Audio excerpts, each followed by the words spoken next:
Não, eu não acredito em inspiração para escrever.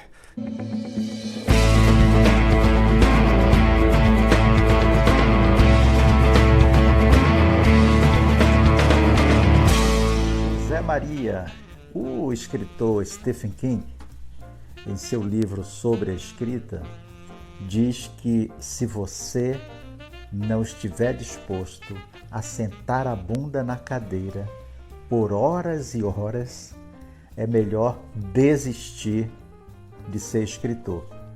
É isso mesmo? É isso mesmo.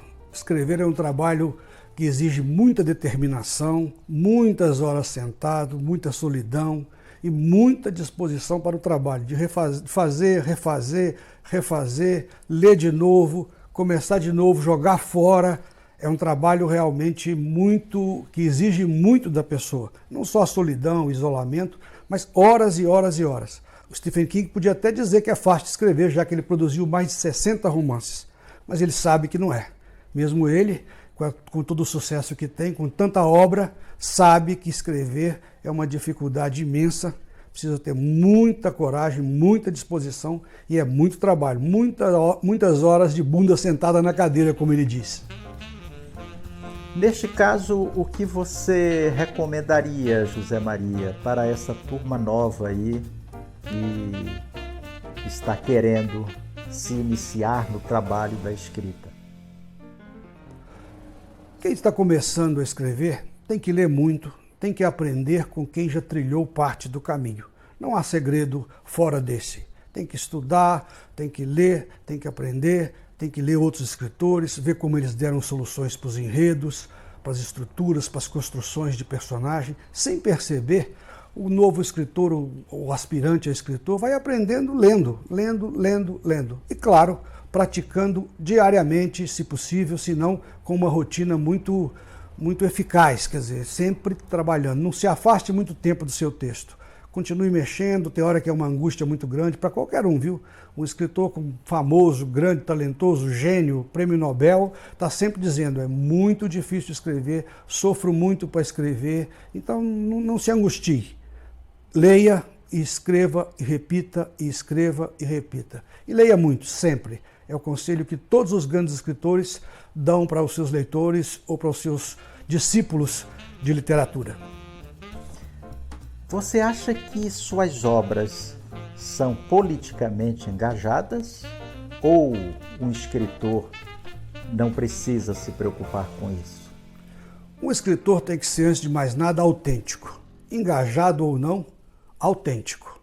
Eu acho que uma boa obra, nasce de dentro para fora e não de fora para dentro.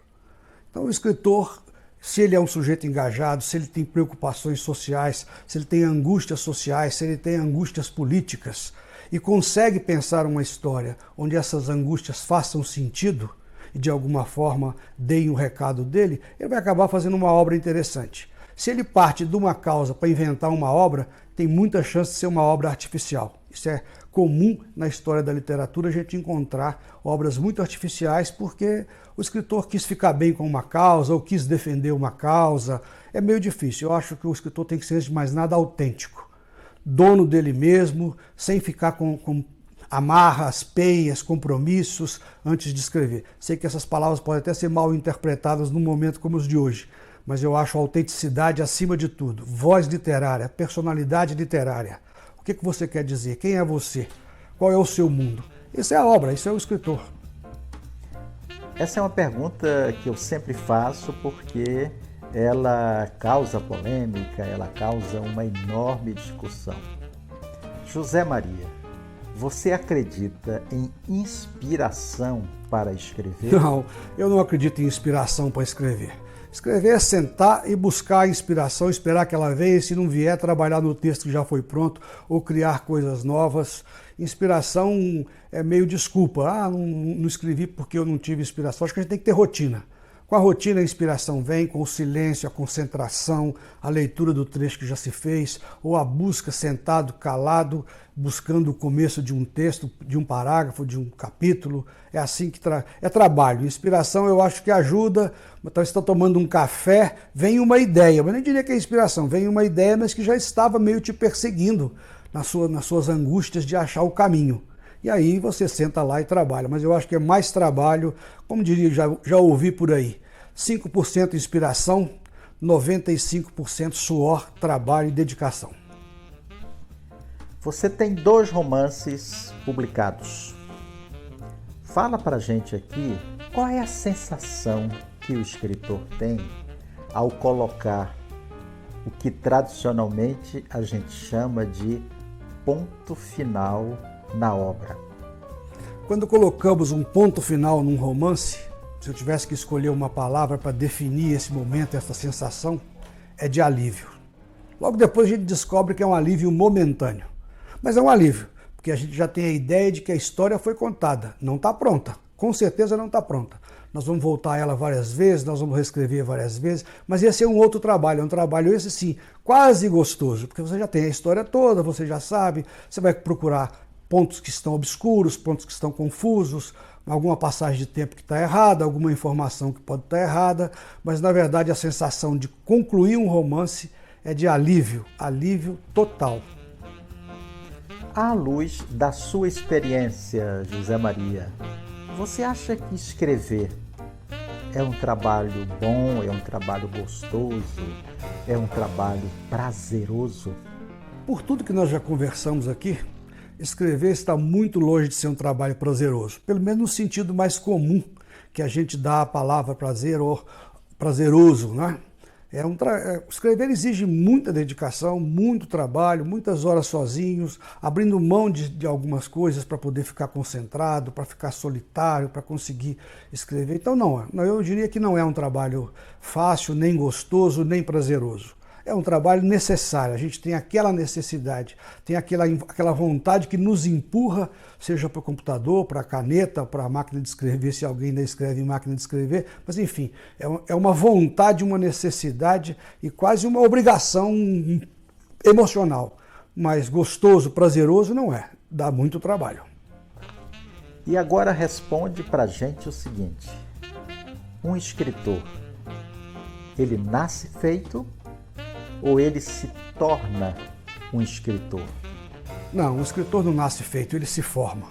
O que pode nascer com a pessoa é uma certa sensibilidade, um certo jeito de olhar para o mundo, uma certa vontade de ficar sozinho, uma capacidade inata de observação. Enfim, o mundo toca a pessoa de um jeito muito particular e muito especial. Mas isso não é um escritor, isso é só uma pessoa sensível. Não é? O escritor começa a partir daí. Essas são características talvez necessárias para o escritor, mas o escritor se forma. Ele tem que começar a ler os mestres, ler os que aprenderam, passaram na frente dele, ler como se constrói uma história. É técnica, como se constrói um romance, como se constrói o que é um conto, o que é uma novela, o que é um romance.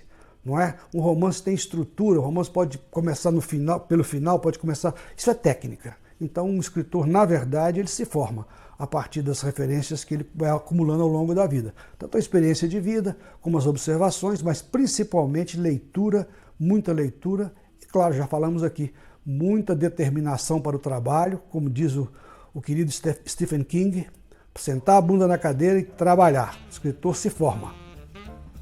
Eu às vezes me pergunto e agora transfiro esta pergunta para você, José Maria.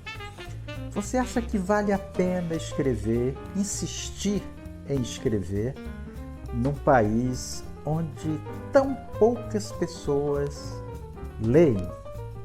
Valer a pena vale, porque a motivação que nos leva a escrever, ela dificilmente é financeira. A gente sabe que é muito difícil viver de literatura. Uns poucos escritores conseguem, não é?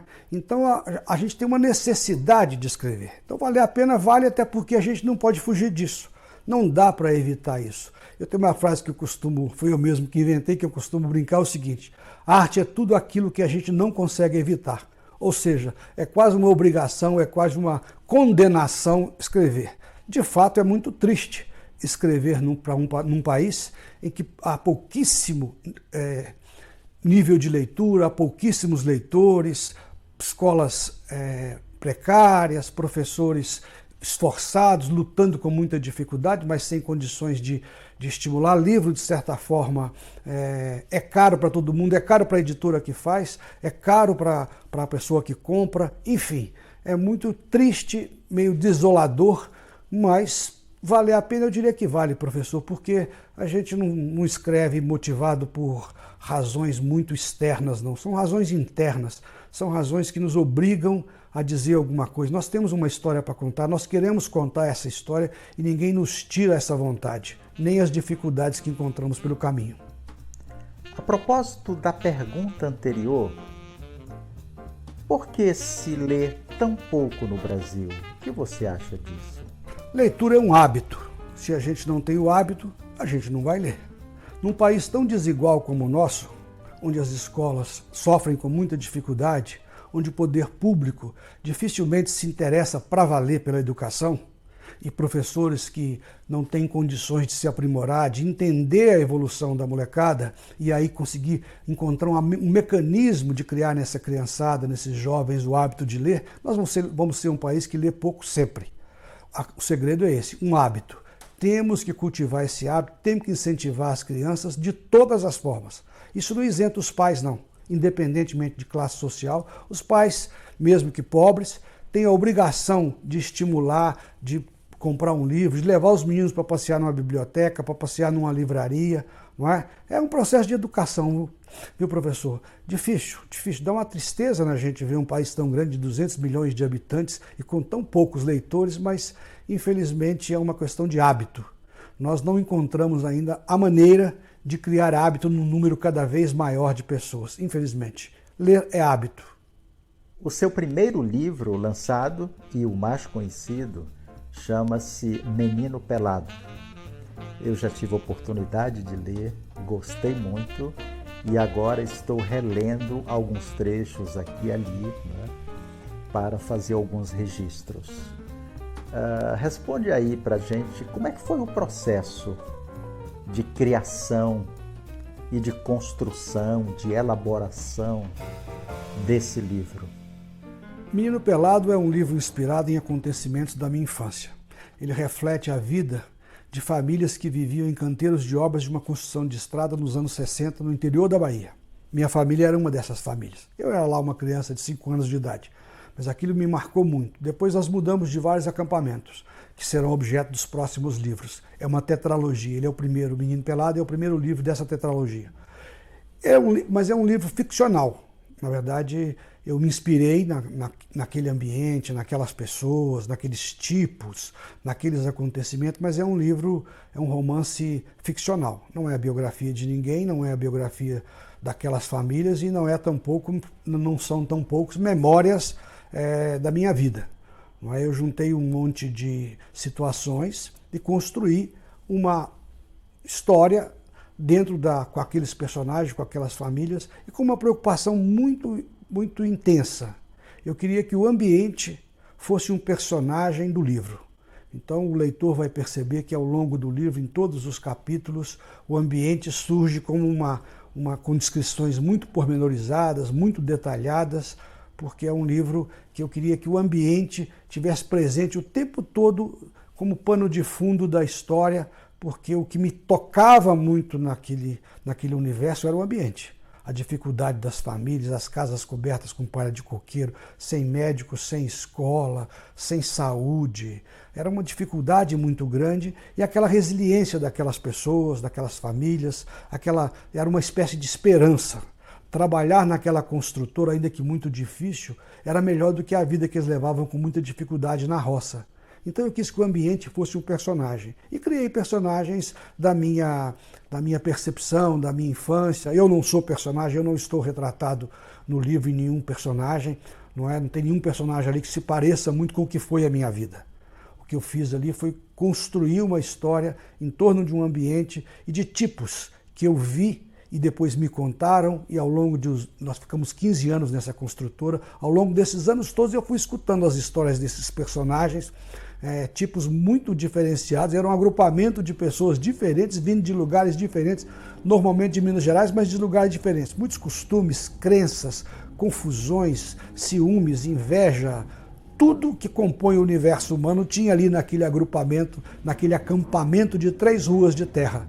Essa é a história desse livro. Eu carreguei esse livro comigo por uns 30 anos, pensando em fazê-lo.